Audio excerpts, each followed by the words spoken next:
many cultures have told this story in different ways. This particular version is called La Loba, the wolf woman, and it's from the beloved Dr. Clarissa Pinkola Estes, who's a Jungian analyst, an author, and a cantadora. So she is a keeper and singer of old stories. So this is a story from her. It's called La Loba, and this is how it goes.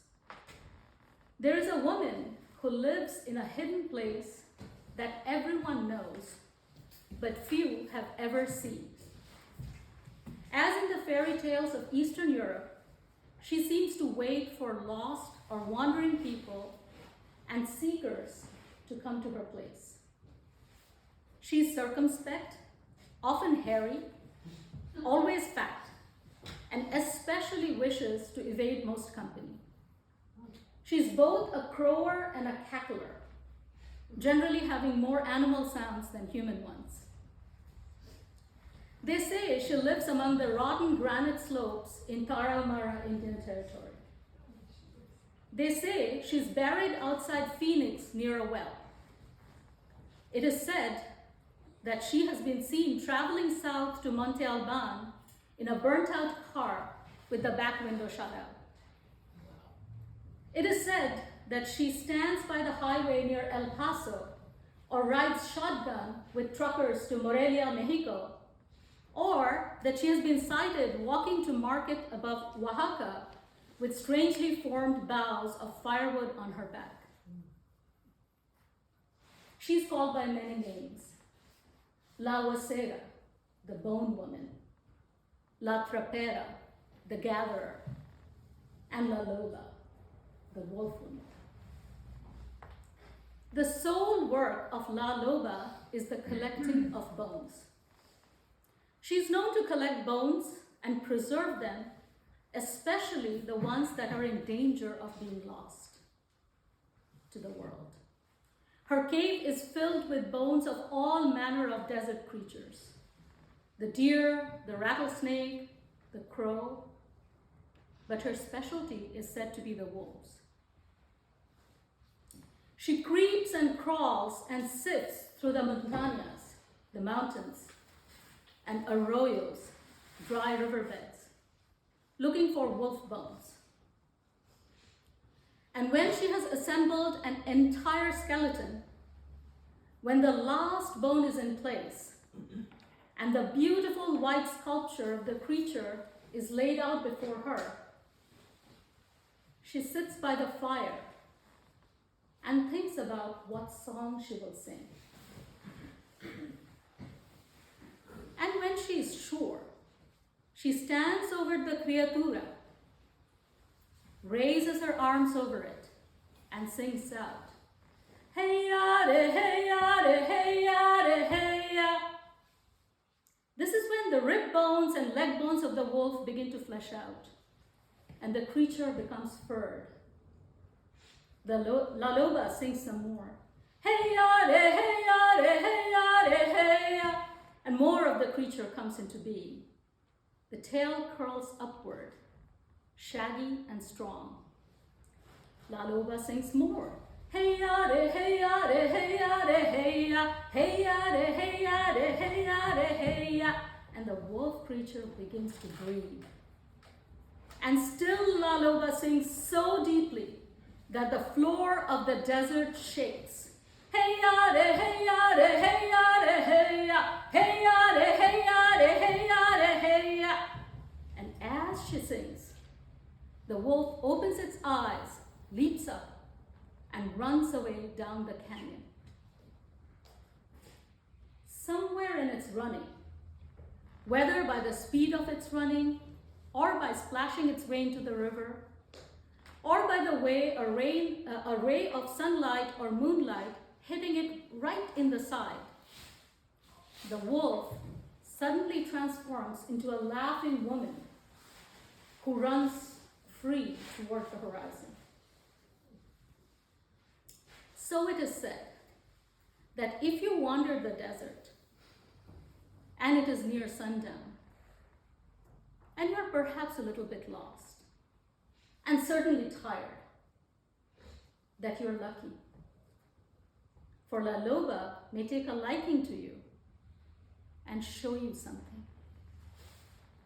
Something of the soul. So let's take a minute with this story. What are the desert places in you? What are the places in your life where there has been no rainfall, no flow of water, no flow of feeling for a long time?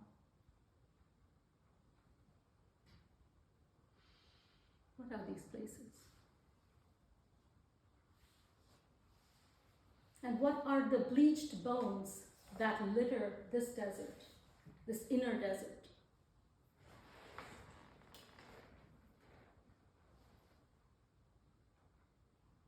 And what stories do those bones hold?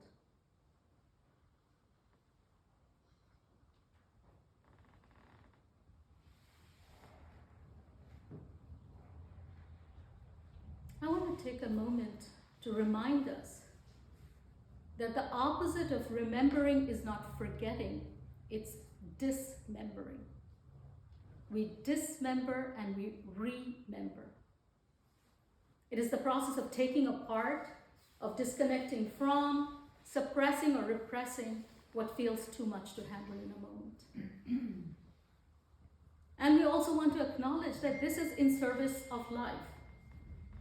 This dismemberment is necessary for us to live. But now we're in a different moment, and it may be possible for us to now start recollecting those bleached bones from the inner desert of what has been dismembered. Bring them back. Reform this, what Dr. E calls the criatura, the creature.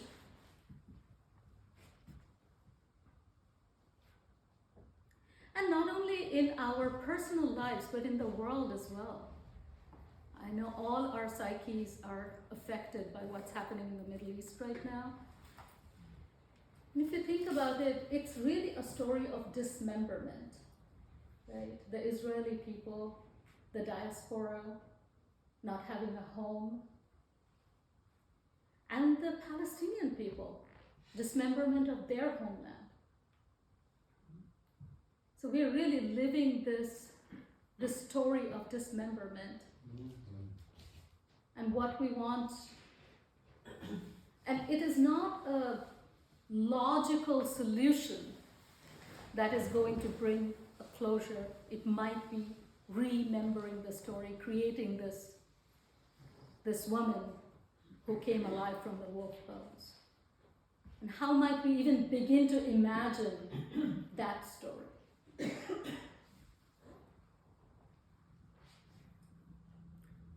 One of the things I also want to remind us is that dismemberment is an essential sacrificial act that we see in many, many, many stories around the world. There are the old stories of Osiris, for example, who's cut up into parts by his brother, thrown in the River Nile, and his wife, sister Isis, collects them back, and that's how she reinvigorates the land. And there are mythologists who would claim that Osiris is a metaphor for the River Nile itself, that he is the face of River Nile, which kind of becomes full and alive and powerful in a certain season, and then becomes like 1,000 little threads of tributaries in the dry season. So we're talking about a cycle of nature through these stories. I come from a culture where Kali is our dismembering and remembering goddess, because she dismembers to create something new.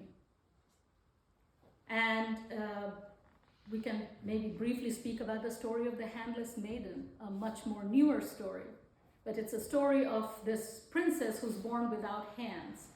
And she gives birth to 2 children. She's thrown out of her father's castle because the stepmother doesn't like her, the usual fairy tale story. And she is thirsty and she really wants to drink water. She comes to a river. She tries to bend down to drink water because she has no arms, and the 2 babies are under her armpits, and the babies fall into the water. And in that moment of desperation, when she knows the babies are going to drown, she plunges her stump into the river and her hands grow back. So it's that moment where there is no logical recourse, when pure instinct leads her to put her stumps in, and that's when her arms come back. So again, this place of remembering as a place of new birth, as a presence of something new that could not have been imagined a priori, could not have been planned for. And we are in the season right now of Hanukkah and then Christmas, and these are also stories of rememberment. So the story of Hanukkah, very briefly, is that the second temple in Jerusalem had been ransacked and the Jews have been thrown out, and everything, there's been like a pig that has been killed in the altar, there's an altar built to Zeus, all the things that were not acceptable. And then, of course, finally, I think it's 164 BCE, 25th of Kislev, when the Jewish people win the temple back, and they want to celebrate. And so they are looking for clean oil, and they find only one jar of olive oil that's clean, that's kosher. And it's only going to light the candle for one day. So they light the candle, and it so happens that the candle continues to burn for 8 consecutive days, and hence the celebration of Hanukkah, where you light the candle for 8 days. And Maimonides, who's one of the scholar of the Jewish tradition, he says that it is actually forbidden to lament or to fast during Hanukkah. You are supposed to celebrate. You can't, it is forbidden to lament. And similarly, we know the story of Christmas, and I don't want to go into detail because we all know the story. But again, it's a story of people who have been broken apart, who've been controlled from Rome by Augustus Caesar, and wanting taxes. That's why Jesus and very, very pregnant Mary have to walk this 100-mile from Nazareth back to Bethlehem, and that's how the baby is born and a new hope is born. So again, this remembering that remembering is often associated with new birth, whether it's human birth with the Savior King, birth of light. That's kind of the story here. In art, we see this kind of rememberment actually, for example, in the Cubist movement, because that's what they did. They took what is obvious, they broke it apart, and then put the pieces together so you had new perspectives. And finally, this Japanese art of kintsugi. I don't know how many of you are familiar with this. This is a beautiful art form. It comes out of the wabi-sabi culture, which is, it's a philosophy, it's a way of life, it's part of the Zen Buddhism from Japan. And the idea is to celebrate what is broken, what is imperfect. And so what happens in kintsugi is, if you have a beautiful porcelain vase and it falls and shatters, you take the pieces and you mix glue with gold powder, and you repair the broken pieces with this gold. It's called golden joinery. So basically all the broken seams are highlighted with gold. And the idea is we don't hide what is broken, we celebrate what's broken. And there's a philosophical underpinning of this, which is called mono no aware, which is the pathos of things, and it is the pathos that opens into beauty, into joy. So again, as we as a community sit here and the season is ending, there is a question about whether we're going to meet in person, not meet in person, maybe meet in person in spring, whether there's going to be Zoom, no Zoom. It's a moment to stop and really wonder what has been dismembered and how can it be remembered in a way that's useful for us, that gives this new birth, this new possibility. And just as thinking about this, and I came upon the word reflect, and I realized that reflect is reflect, to bend backwards. Right? So we bend backwards and we see what was, and what of it we want to keep, and what of it it's time to say goodbye to. And that's a beautiful discernment process in itself. So I will leave you today with this poem as an ending. It's a new poet that I have discovered only in the past year or so. Her name is Chelan Harkin, and her poetry is beautiful. So this one is from her book called Susceptible to Light, and the book is called You Don't Have to Believe in God. You don't have to believe in God, but please collapse in wonder as regularly as you can. Try and let your knowledge be sideswiped by awe, and let beauty be so persuasive you find yourself willing to lay your opinions at her feet.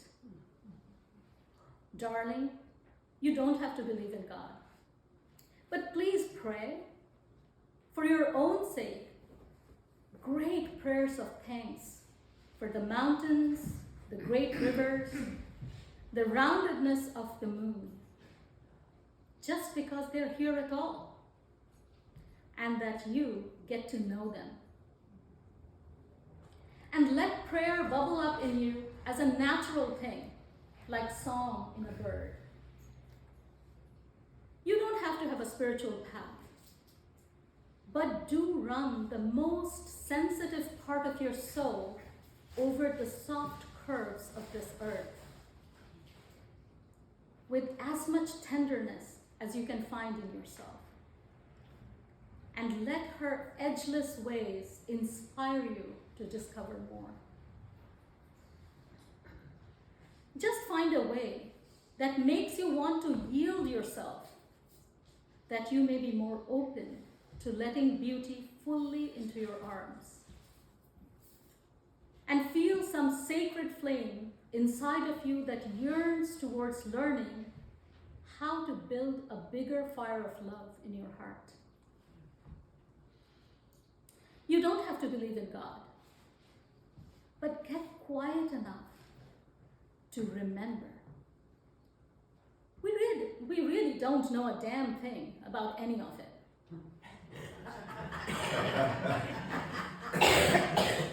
And if you can, feel a reverence to be part of this great something, whatever you want to call it, that is so much bigger and so far beyond the rooftops of all our